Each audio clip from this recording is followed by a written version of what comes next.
Bonjour et bienvenue sur ma chaîne YouTube. Aujourd'hui, nous allons parler de l'Insta360 One X2 et des LensGuard.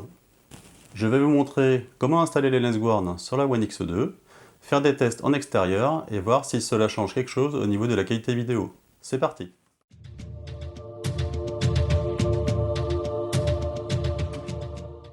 Donc pour commencer, nous allons voir ce qui est inclus dans la boîte fournie par Insta360 pour les LensGuard. Vous voyez qu'il est fourni exactement donc deux lentilles, une pour chaque lentille de la One X2, un petit accessoire qui vous sert en fait à retirer les LensGuard lorsque vous voulez les changer, et vous aurez donc deux autocollants qui vous serviront par la suite pour recoller plus tard les LensGuard si toutefois la partie autocollante venait à être défaillante. Donc avant d'installer les LensGuard, il est conseillé, fortement conseillé de bien nettoyer les lentilles des deux côtés, s'il faut, de passer un petit coup de soufflette pour enlever les poussières qui pourraient rester sur les lentilles, et ensuite d'installer les LensGuard. Ce que je vous propose, c'est qu'on installe qu'une seule lentille sur les deux, sur la One X2 pour faire ce test. De cette manière, vous verrez d'un côté la version de l'image avec protection, et de l'autre sans protection. Donc maintenant que j'ai nettoyé donc les lentilles, je procède de la manière suivante. Donc je décolle, hop là, la partie autocollante bleue. Vous pourrez remarquer que sur la LensGuard apparaît en fait un petit trou en bas qui correspond au trou du micro. Il va falloir faire en sorte de coller la LensGuard exactement avec le trou au niveau du trou du micro. Ce que je vous conseille, c'est de mettre d'abord le trou du micro en bas et ensuite vous faites descendre la LensGuard. Vous appuyez bien, surtout vérifiez bien que vous avez bien quelque chose derrière qui risque pas d'abîmer l'autre lentille pendant que vous faites ça. Et vous vérifiez bien qu'on est bien bord à bord et que ça ne dépasse pas. Donc maintenant que nous avons installé la LensGuard d'un côté, nous avons bien une lentille protégée, une lentille non protégée. Donc ce que je propose maintenant, c'est d'aller faire le test sur le terrain. Allez, c'est parti!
Donc voici un test de mon Steadicam du côté Lensguard. Voici le même test en mode Steadicam du côté sans Lensguard.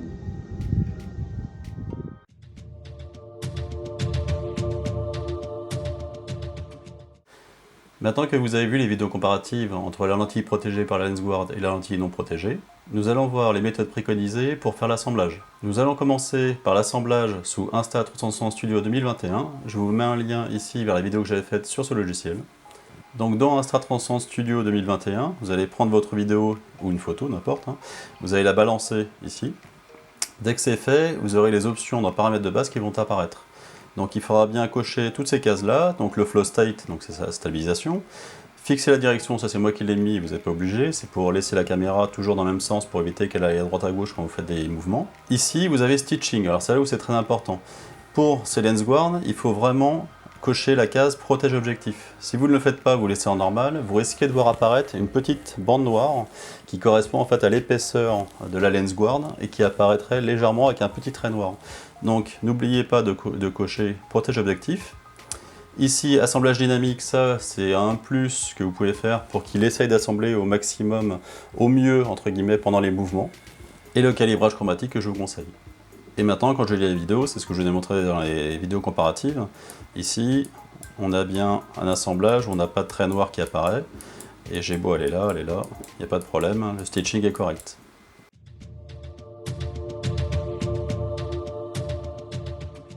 Maintenant, je vais vous montrer sur smartphone. Vous allez lancer l'application Insta360. Vous allez connecter la One X2 au téléphone, comme vous faites d'habitude. Et là, dans caméra, donc dans album en bas et caméra, vous avez la vidéo par exemple de 5 minutes 57 qui correspond à celle que je vous ai montrée sur Insta360 Studio 2021. La vidéo apparaît, elle est en train de se lancer. Ce que l'on va faire, c'est que pour vérifier qu'on a les mêmes options que sur le logiciel ordinateur, on va aller ici, dans les trois petits points en haut.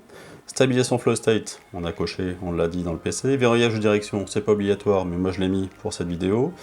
Et assembler pour protéger l'objectif. Donc c'est bien les Lensguard. Et donc il faut bien le cocher. Et ensuite, le reste, calibration chromatique, on l'a vu, ça c'est bon. Et pour moi c'est bon.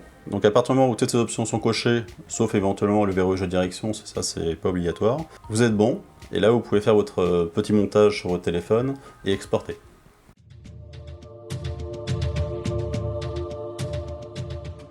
En conclusion, je suis assez étonné en fait du rendu des Lensguard parce que j'avais vu quelques vidéos de tests sur internet, sur YouTube. J'avais vu aussi les tests de Lensguard sur la One Air où j'avais été assez déçu parce qu'il y avait beaucoup de reflets, il y avait beaucoup de contraste qui avait été enlevé, c'était moins de couleurs, il y avait beaucoup de défauts comme des petites pixelisations qui apparaissaient. Et là, sur la One X2, je suis très agréablement surpris et je trouve que le rendu est vraiment pratiquement aussi bon que sans protection. Après, de là à me dire que je vais laisser tout le temps des Lensguard dessus, je me pose la question, je vais faire des tests un petit peu plus complémentaires, et peut-être que je les laisserai dessus tout le temps. Après, il y a toujours le petit défaut du flair qui est un petit peu plus présent que sans la lentille, mais en dehors de ça, franchement, j'ai pas vu beaucoup de différence. À vous de me dire dans les commentaires si pour vous, vous avez vu une petite différence entre les deux.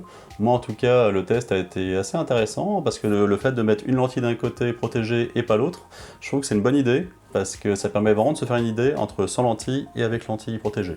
Il est sûr que je mettrai les LensGuard en cas d'utilisation de ma One X2 dans des cas critiques où je sais qu'il y a un risque éventuellement de projection ou quoi et que les lentilles sont susceptibles d'être abîmées. Donc si vous avez aimé cette vidéo, n'hésitez pas à mettre un pouce bleu. Si vous souhaitez être alerté de la sortie des prochaines vidéos de ma chaîne, n'hésitez pas à vous abonner et activer la cloche. Et sur ce, je vous dis à bientôt.